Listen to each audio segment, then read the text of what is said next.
Lesson 10 for February 27 to March 5, Doing the Unthinkable, and read by Dr. Percy Harrold. Tuesday, March 2, Who has believed?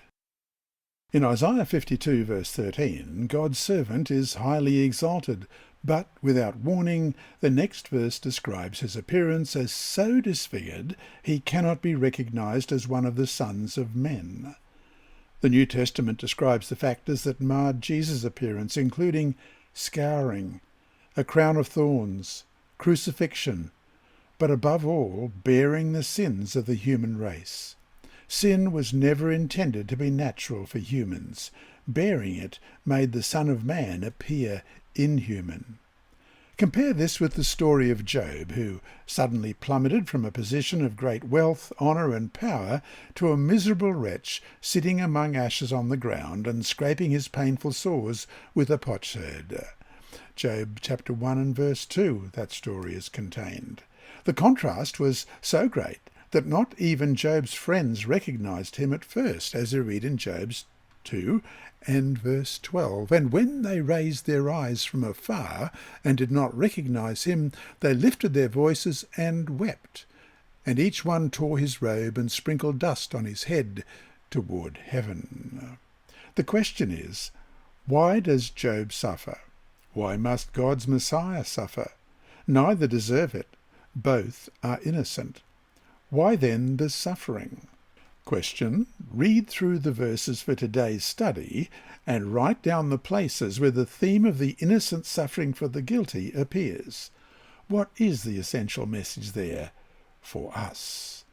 Well, let's read that in Isaiah chapter 52 verse 13 to chapter 53 verse 12 that we read yesterday, but let's read it again.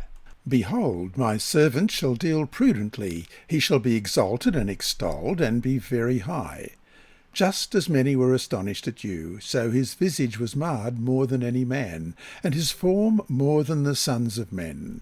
So shall he sprinkle many nations. Kings shall shut their mouths at him. For what had not been told them they shall see, and what they had not heard they shall consider. Who has believed our report? And to whom has the arm of the Lord been revealed? For he shall grow up before him as a tender plant, and as a root out of dry ground. He has no form or comeliness, and when we see him, there is no beauty that we should desire him. He is despised and rejected by men, a man of sorrows and acquainted with grief, and we hid, as it were, our faces from him. He was despised, and we did not esteem him. Surely he has borne our griefs and carried our sorrows. Yet we esteemed him stricken, smitten by God, and afflicted.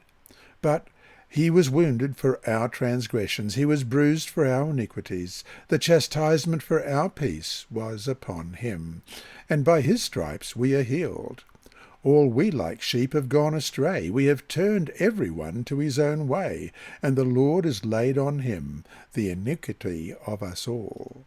He was oppressed, and he was afflicted, yet he opened not his mouth. He was led as a lamb to the slaughter, and as a sheep before its shearers is silent, so he opened not his mouth. He was taken from prison and from judgment, and who will declare his generation? For he was cut off from the land of the living. For the transgressions of my people he was stricken. And they made his grave with the wicked, but with the rich at his death, because he had done no violence, nor was any deceit in his mouth. Yet it pleased the Lord to bruise him.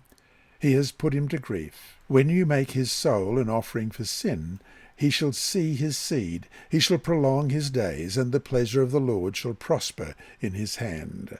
He shall see the labour of his soul, and be satisfied. By his knowledge my righteous servant shall justify many, for he shall bear their iniquities. Therefore I will divide him a portion with the great, and he shall divide the spoil with the strong, because he poured out his soul unto death, and he was numbered with the transgressors. And he bore the sin of many, and made intercession for the transgressors. Look at the questions in Isaiah 53:1. Who has believed our report, and to whom has the arm of the Lord been revealed? These questions emphasize the challenge of believing the unbelievable and warn us to sit down for the rest of the story. Let's compare this with John 12:37-41. But although he had done so many signs before them, they did not believe him, that the word of Isaiah the prophet might be fulfilled, which he wrote, Lord, who has believed our report, and to whom has the arm of the Lord been revealed? Therefore they could not believe, because Isaiah said again, He has blinded their eyes and hardened their hearts, lest they should see with their eyes, lest they should understand with their hearts, and turn, so that I should heal them. These things Isaiah said when he saw his glory and spoke of him. But the questions also imply an appeal. In this context, the parallel between the two questions implies that the Lord's arm or power of salvation is revealed to those who believe the report, as we read in Isaiah 52:10. The Lord has made bare his holy arm in the eyes of all the nations, and all the ends of the earth shall see the salvation of our God.